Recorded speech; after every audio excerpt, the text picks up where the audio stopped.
Now in this video of algebra, we'll understand what is the fifth identity. So first identity was a plus b whole square. First was a plus b whole square equals to a square plus b square minus 2ab. Second identity was a minus b whole square, a square plus b square, sorry, this is plus, this is minus 2ab. Third identity was a square minus b square, तो a minus b, a plus b. Fourth identity was a plus b plus c whole square, a square plus b square plus c square plus 2ab plus 2bc plus 2ca. Now coming to the fifth identity. Fifth identity is x plus a, x plus b. Observe करने का बात यह है कि यहाँ पर first term same है, बाकी पीछे का दोनों टर्म अलग है. तो इसका आइडेंटिटी होता है X square plus A plus B X plus A B. एक क्वेश्चन करेंगे तो उससे समझ में आएगा. Suppose I am doing worksheet 5. First question X plus 5 X plus 4. तो ये टर्म आइडेंटिटी से मैच हो रहा है कि पहला टर्म सेम है, पीछे का दोनों अलग है. तो सबसे पहले क्या करना है, पहले टर्म का स्क्वायर, तो इसका मतलब x का स्क्वायर. फिर क्या कर रहे थे, a और b को ऐड कर रहे थे, इसका मतलब 5 प्लस 4. और सामने में ये जो x था वो मल्टीप्लाई कर रहे थे. फिर प्लस a b मतलब 5 इंटू 4. तो ये होगा X square plus 9x plus 20. This will be the answer. अब इसमें एक चेंज है. Coming to the third question, एक जगह माइनस है बट आइडेंटिटी में माइनस नहीं है. तो पहले आइडेंटिटी की तरह हम लोगों को माइनस को अंदर लेना होगा. तो एक्स स्क्वायर फिर प्लस ही है, अब ये माइनस 9 लिखेंगे और प्लस 7, फिर बाहर का x, then plus minus 9 into 7. तो ये माइनस को ब्रैकेट के अंदर रखना होगा. तो ये एक्स स्क्वायर होगा, ये -2 हो रहा है और बाहर का प्लस है, तो ultimately it will be -2x. ये -63 है, बाहर का प्लस के कारण वो माइनस ही रहेगा, तो -63. So this will be the answer. तो पहला क्वेश्चन हम लोग देखे जिसमें दोनों प्लस था. फिर एक क्वेश्चन देखे जिसमें एक माइनस था. अब एक क्वेश्चन देखेंगे जिसमें दोनों माइनस होगा. Suppose this is the question z-3 and z-1.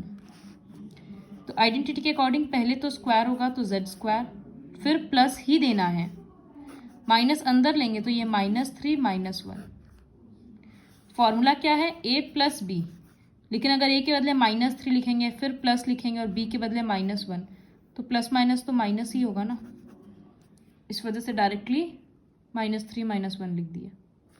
अब z फिर प्लस, अब दोनों टर्म मल्टीप्लाई होगा तो -3 इंटू -1. तो ये होगा z स्क्वायर, ये -4z और ये माइनस माइनस में प्लस, तो +3. So similarly you'll have to complete the first question. Now coming to the second question, using suitable identity we have to solve this 102 into 104. तो यहाँ पर 102 को लिख सकते हैं 100 प्लस 2, 104 को लिख सकते हैं 100 प्लस 4, बीच में इंटू का साइन. तो ये किस आइडेंटिटी में आ गया, पहला टर्म सेम, पीछे का टर्म्स अलग. तो x plus A X plus B आ गया. तो X square plus a plus B into X plus A B. तो ये होगा 10000. 2 प्लस 4 6, 6 इंटू 100 600 प्लस 2 इंटू 4 8. तो ये आंसर होगा. इसी तरह से एक सिक्स्थ क्वेश्चन 104 इंटू 95. रिमेंबर दोनों तरफ सेम नंबर नहीं लाना है, तो बस एक ही तरफ 100 प्लस 4. तो अब इसको भी 100 से ही बनाना होगा. 100 माइनस 5. 90 प्लस 5 नहीं लिख सकते, नहीं तो चारों टर्म अलग हो जाएगा. पहला टर्म को सेम रखना है. तो फिर से ये होगा 100 स्क्वायर प्लस पहला टर्म, फिर प्लस -5 तो -5, और 100 प्लस 4 इंटू -5, तो 10000, ये -1 तो -100, यहाँ पर -20। जब इसको सॉल्व करेंगे तो 9880। इस तरह से क्वेश्चन है 98 इंटू 96, तो इसको लिख सकते हैं 100 - 2 और 100 - 4। Now this will B 100 square plus -2 - 4, फिर बाहर में 100, फिर प्लस -2 इंटू -4, तो ये क्या बन जाएगा फिर,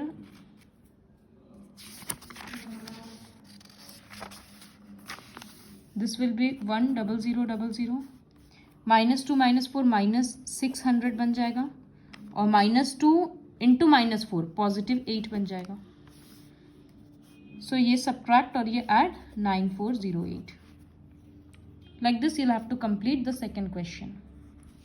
Now coming to the third question, वो भी सेम ही है। सपोज y² -6 y² + 7, तो इसको x मानेंगे, पहला टर्म सेम है तो इसका स्क्वायर कर रहे थे, फिर प्लस -6 + 7 और बाहर में ये टर्म दे रहे थे, फिर प्लस -6 इंटू 7, तो ये y² का स्क्वायर y4 हो जाएगा, ये +1 आएगा तो ये प्लस y² हो जाएगा, और यहाँ -42। इसी तरह से एक क्वेश्चन है ब्रैकेट फ्रैक्शन में, जैसे p² -1/4 p² + 1/8, तो ये होगा p² का स्क्वायर, फिर प्लस -1/4 + 1/8 p², फिर पीछे में -1/4 इंटू 1/8, तो यहाँ पर तो p4 हो जाएगा, और यहाँ कटेगा तो नहीं क्योंकि दोनों डिनोमिनेटर में है, तो यहाँ -132 हो जाएगा, 1/32 सॉरी। अब यहाँ जब सॉल्व करेंगे तो रफ में एलसीएम ले लेंगे, 4 और 8 का एलसीएम 8, तो ये होगा -2 + 1, इसका मतलब -1/8, तो इसके बदले हम डायरेक्टली लिखेंगे -1/8 p²। तो इसी तरह से जैसे इस क्वेश्चन में भी हम लोगों को एलसीएम लेना होगा, इसमें भी एलसीएम लेना होगा, तो जहाँ एलसीएम लेना होता है वहाँ एलसीएम लेकर ऐड सब्ट्रैक्ट कर देंगे। So this is how you will complete the worksheet.